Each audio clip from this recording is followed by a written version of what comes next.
Hi, in the past 2 episodes I've been presenting a proposal for how we might achieve sustainable fashion that is much more satisfying to us as individuals.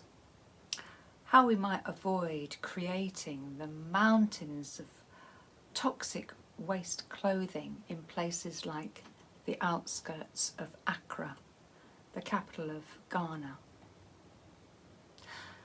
So suppose we were to adopt the radical idea of having clothes custom made for everyone. The first source of inspiration for this idea came from the way Japanese magazines sell fashion, which was so impressive to me for being accessible, equitable, and really healthy, as it allows women to self-identify with other women like themselves and then share what works to make them feel good. So if you haven't checked that out, please have a look at episode 1 for a more detailed information on how the Japanese do that. In the second episode, I looked at how we could build on and speed up the trend to break out of the fascistic one ideal shape and size that still dominates and is considered to be beautiful here in the West, as some people make themselves very unhappy taking the airbrushing seriously.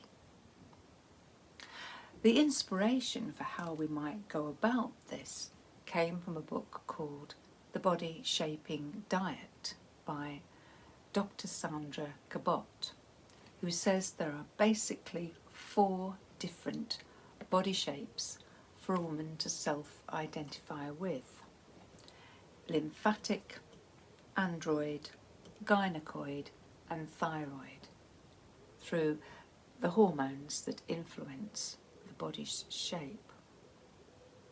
Then, bearing these 4 templates in mind, women could find it so much easier to link their own body's form to its best fit from the myriad of images celebrating differently shaped women that artists have created over time. This would empower her psychological comfort in the body shape she actually is, and she could create online fashion magazines on the Japanese model that cater for clothing made for each body shape. But how would that work? Well, have you heard about fab 3D or 3-dimensional printers, personal fabbers or home fabricators? So I'm saying, what if a machine were designed to print out or fabricate clothing that, say, could be loaded with a stock of various materials, perhaps even store a person's whole wardrobe within it, and then be programmed with patterns bought from a fashion designer, which are then customised to fit the individual. The process of customisation could involve a hologram of the client wearing the proposed garment, so she could get a surround view of the style to see if it worked by checking it for colours, the designs of the sizes of the designs on the fabric, and the movement dynamics of her body. When satisfied with the look of the style, the machine would be instructed to print out the garment, which either emerges ready to wear or is taken to be assembled by using a directory of local dressmakers and tailors.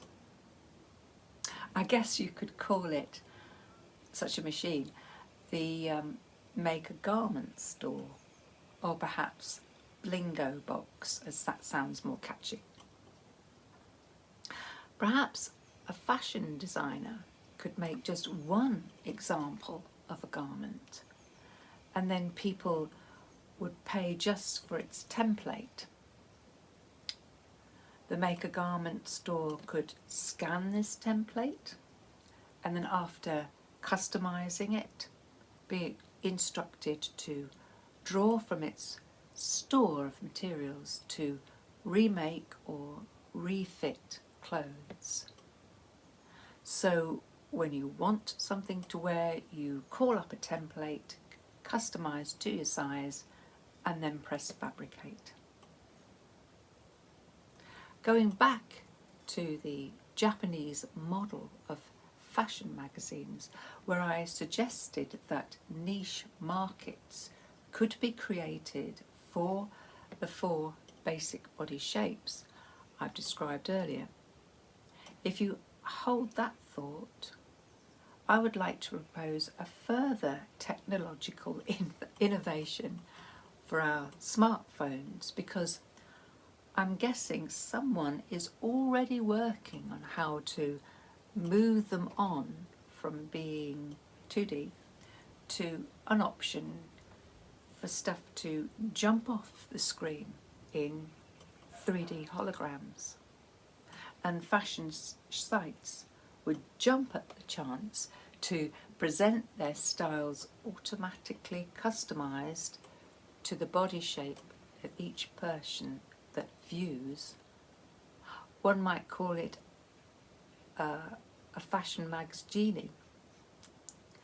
Next time, I'd like to create a scenario for how that might actually work visually if people were identifying with icons on the basis they have a body shape like themselves. So, bye until then.